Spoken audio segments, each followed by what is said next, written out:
in on it, and then zoop, they will shoot their tongue forward.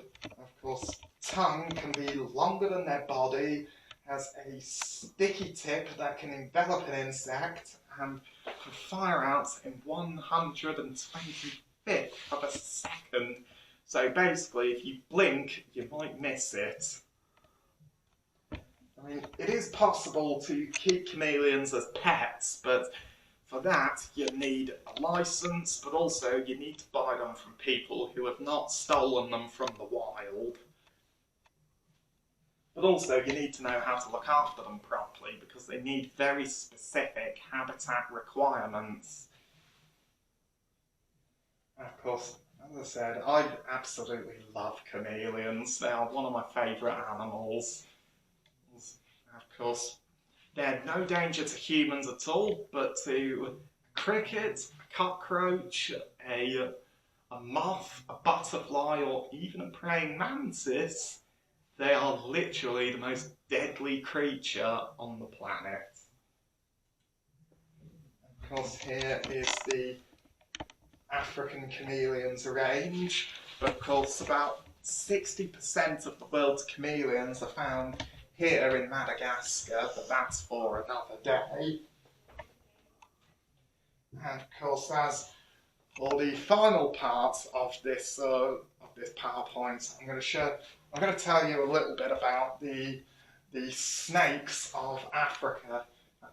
As we've had here is the black mamba, which is the most feared. And then there's also a green mamba, but there's also the Cape cobra, the snouted cobra, the zebra cobra, the black-necked spitting cobra, and of course the Mozambique spitting cobra. Now, the spitting cobras are a group of snakes that will actually spit venom at an attacker.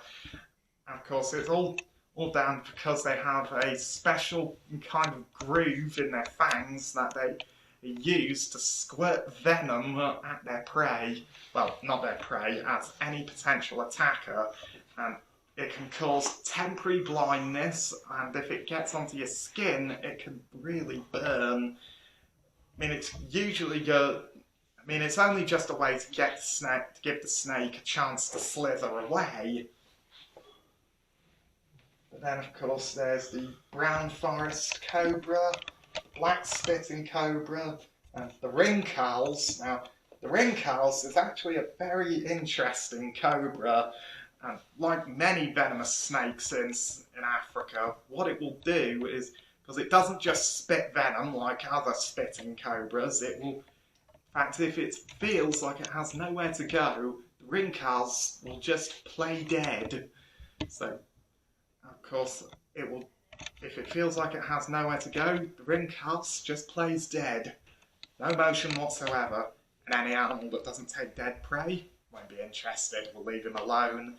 Anything that will, and gets it too close, will get a nasty surprise and probably a bite. Now, the other snake is the boomslang. Now, boomslangs are very, very fascinating creatures. In fact, they're in a group of snakes called the colubrids, and the colubrids are usually not that venomous, but boomslangs are very unusual amongst the colubrids in being highly venomous.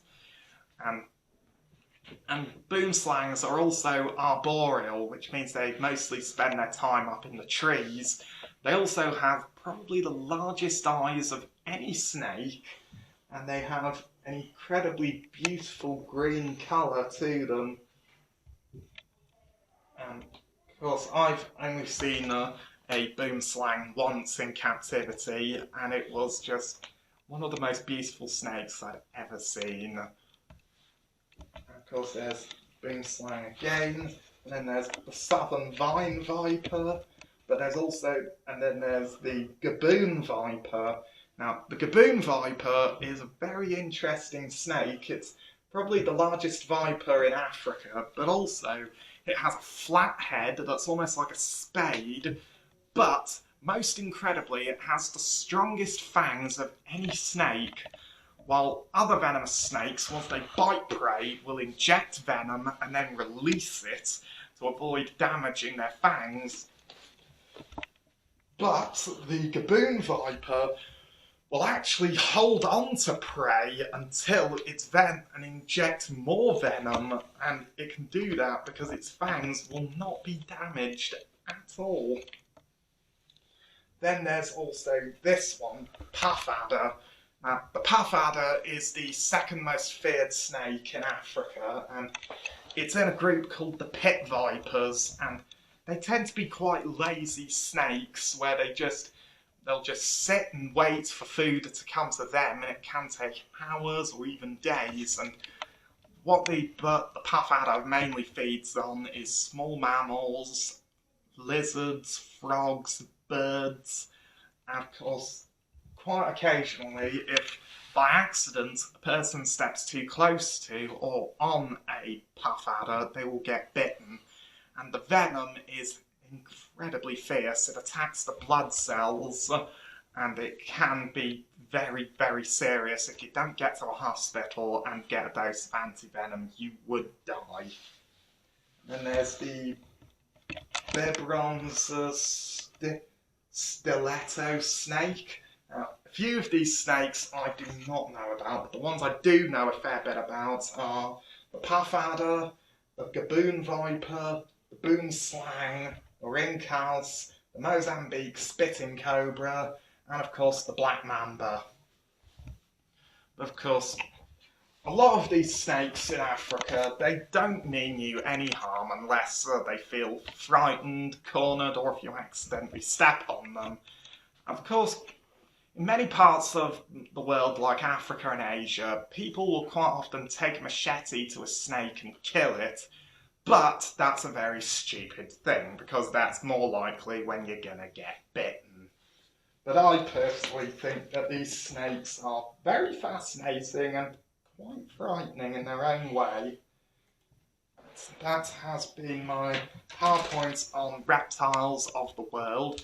I hope you all enjoyed, and if you did, then please drop a comment down below, but also do check out my other videos, and if you want to see any more PowerPoint presentations, then please drop a comment down below. Okay, bye.